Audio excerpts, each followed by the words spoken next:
the first line, you will see that formula. So 91% plus 9% equal to 100% China. That's a formula in everybody's mind in China. So 91% represents the majority of the Main Street society of the Han Chinese. Then you have 9% of the population are ethnic minorities. And there are 55 officially recognized ethnic groups in China. Hmong actually Hmong is the 5th largest one in China. So, excuse me. So, you see that 100% China and in parentheses 56, that means you have 56 ethnic kind of ethnicities in China that will account for all the population in that country.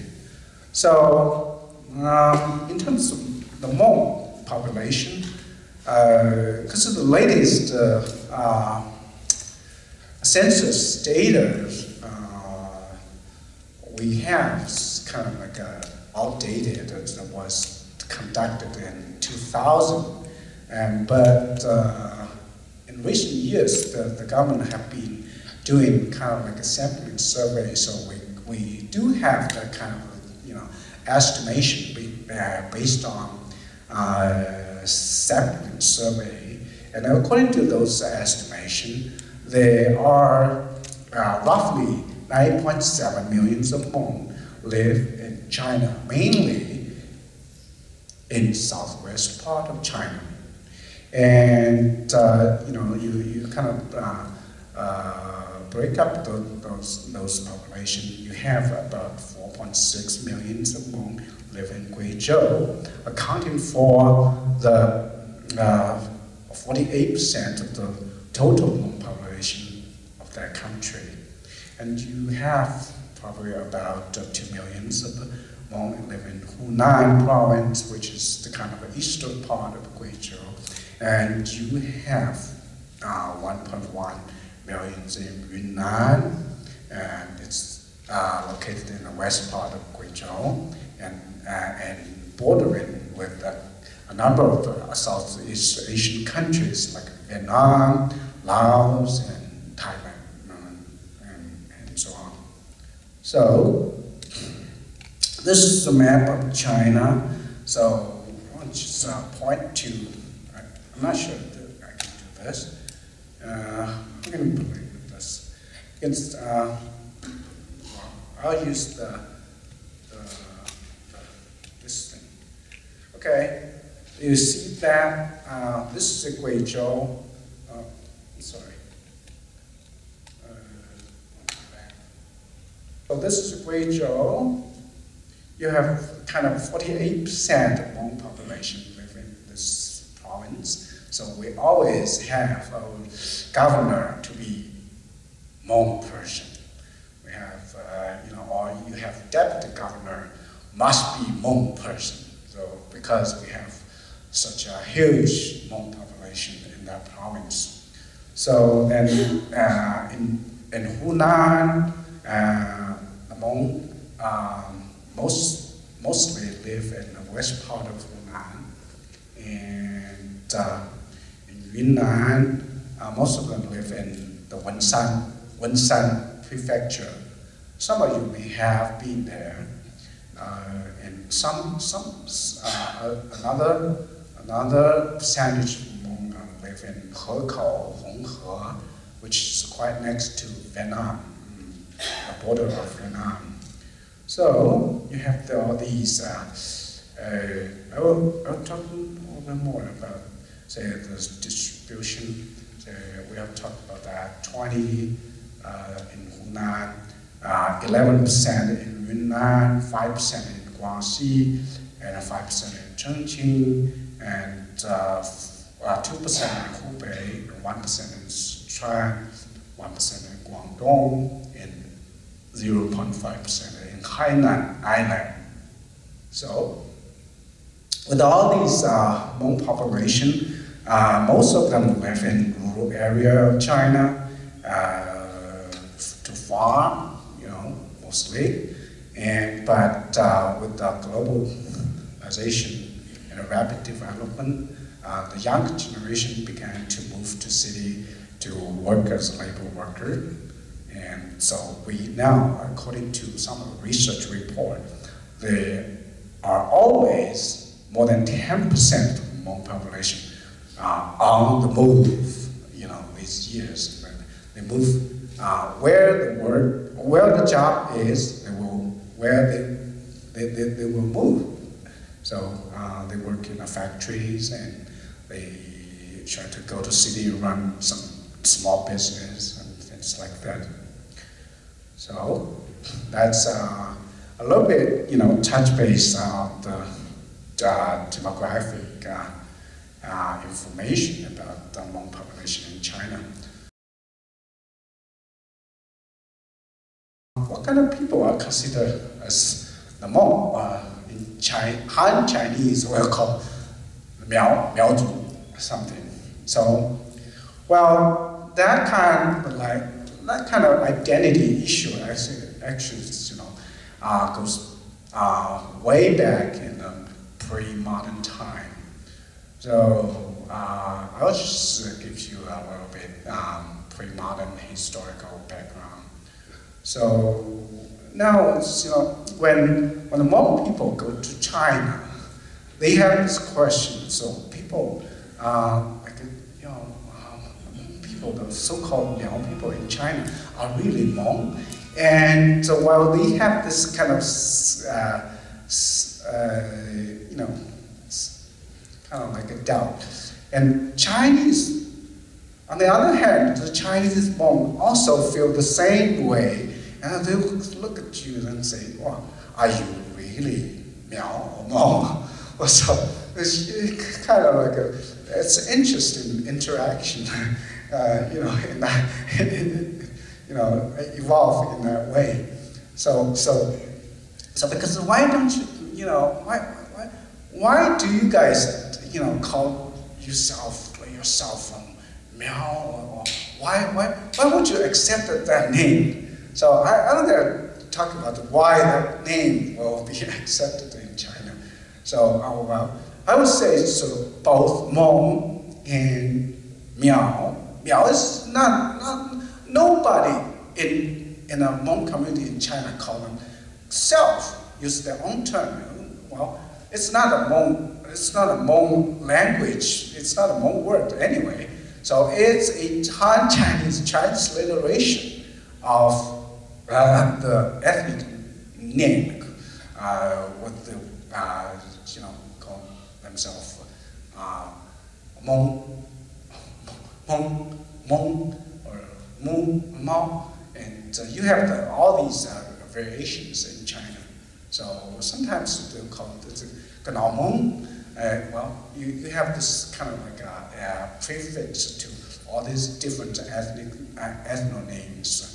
So that makes, well, they are, according to my kind of preliminary researches, there are 200 kinds of this different variation of ethno name for the Hmong people in China.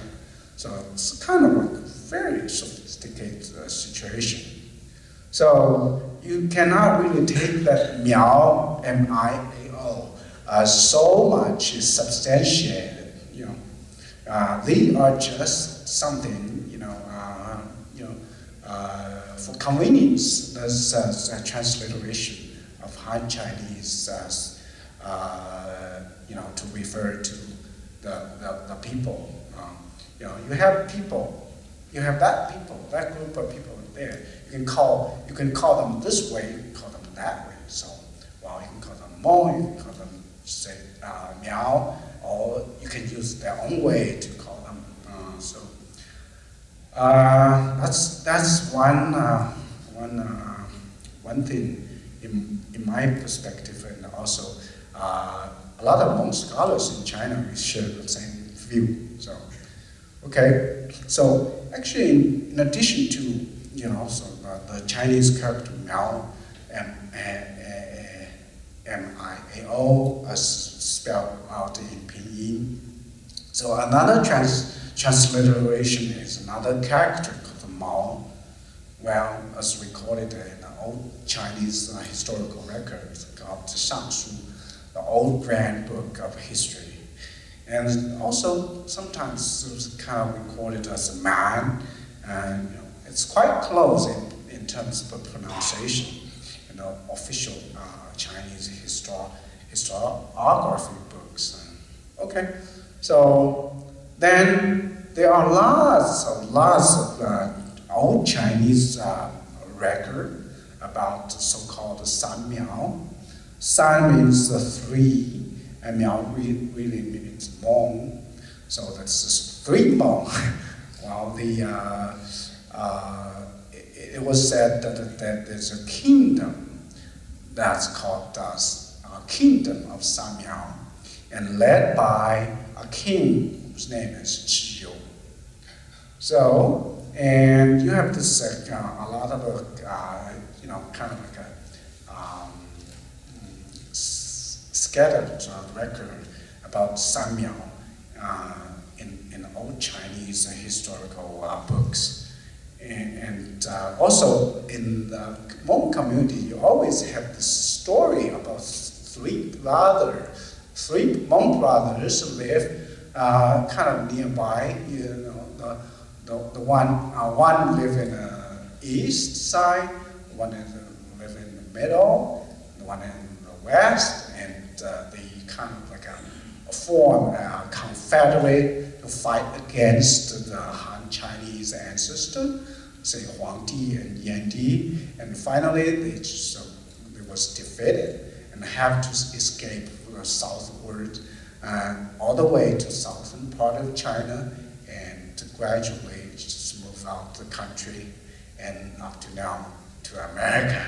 So that's a long story. So okay, so I bet you also have the three brothers story here going on. Hi, thank you.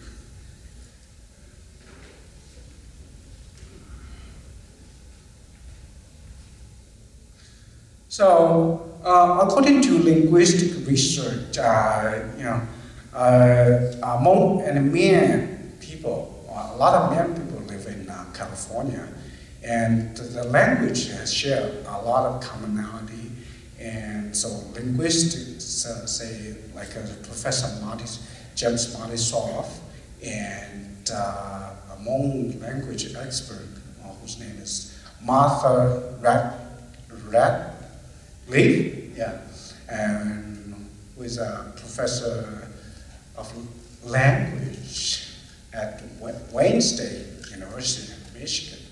So they kind of propose this theory that Hmong and Mian form was once at a time was one group that's called the Proto-Hmong-Mian group. So the Mian group actually split from the Proto-Hmong-Mian group only by the 5th century. So it's not that old. So you have this, and then you have this Han Chinese expansion further and further south, and so the Hmong, or what we call Proto-Hmong-Mian group have to withdraw, further south, so to escape persecution, oppression, all of that. So then that's a long period. You have that French, Monterey, of Confucius civilizing project in ancient China, and say, whenever the Han Chinese expand into, they will try to say assimilate you, and they want you to take the Confucius way of living, thinking. So they will consider you as a kind of primitive or barbarian, uncivilized, and because you act different, like the Chinese with Confucius thought. So that, well, they'll try to kind of like civilizing you. So then at the conjuncture area, so the bordering area of Hmong and Han Chinese, you always have this kind of like a demarcation of cook Hmong and a raw Hmong. Raw Hmong refers to those, maintain the tradition and language and would not surrender themselves to the Han Chinese. And the cook Hmong is a term to refer to those who would accept, in some extent, accept the Confucius, ideology, and go to the Chinese educational system and follow the Chinese way. And finally, they will become actually fully assimilated into the Han Chinese. So the Han Chinese actually, in this way, they assimilate lots of, hundreds of small ethnic groups into their population. And it's kind of, there's a saying among Chinese scholars, it's the saying that, the Han Chinese is just like a snowball. It rolls and getting bigger and bigger, so they're eating up all the ethnic groups into it, into his belly. So that's a saying. So, and Hmong, actually Hmong history was part of that process as well. So you may have heard about the distinction between, say, cook Hmong and raw Hmong in the past. So this is sort of what's going on over there. So you have this, when they first encountered, you have this, they will view you in that way when you kind of take their way, and they will consider you semi-civilized. They call you cook, and then afterwards you may, they want you fully, quote unquote, civilized into the mainstream society, so you're fully assimilated into the Han population. Basically, you lose your identity. You're not Hmong anymore. So, excuse me. So in this way, you have this kind of land, shrinking gradually. So, first you have your own kind of like a territory, and it's called the barbarian land, and will gradually become an inner frontier. So the bordering area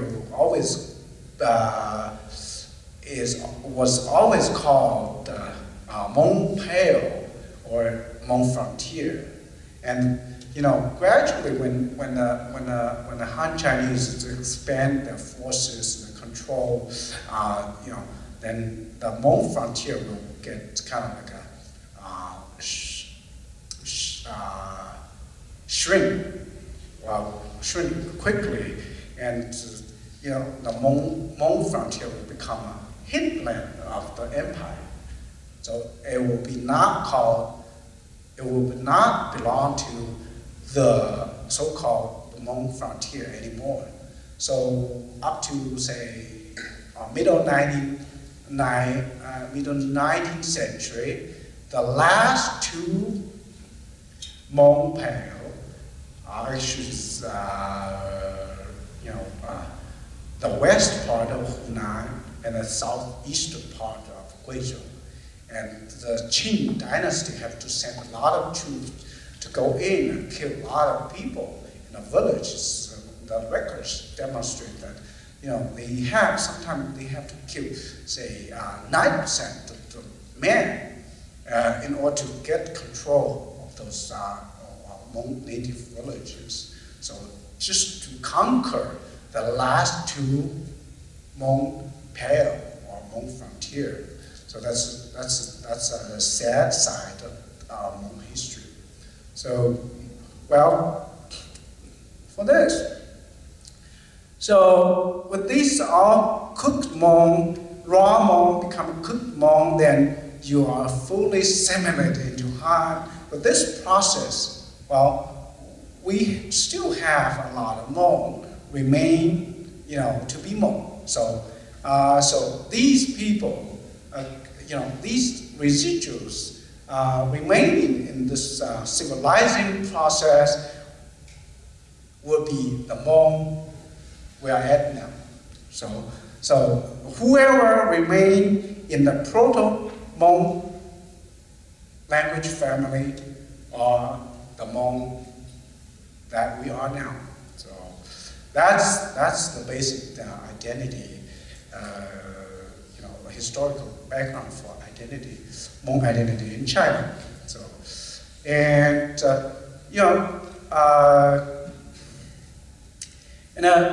almost all the Hmong people have this historical sense that they are heir of the Samyao kingdom, and they are offspring of the great king of Qiu, and they,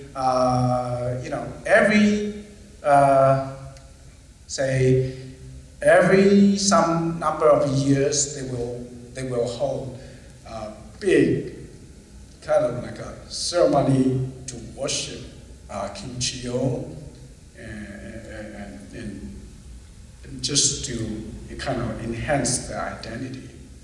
So this is a pre-modern thing,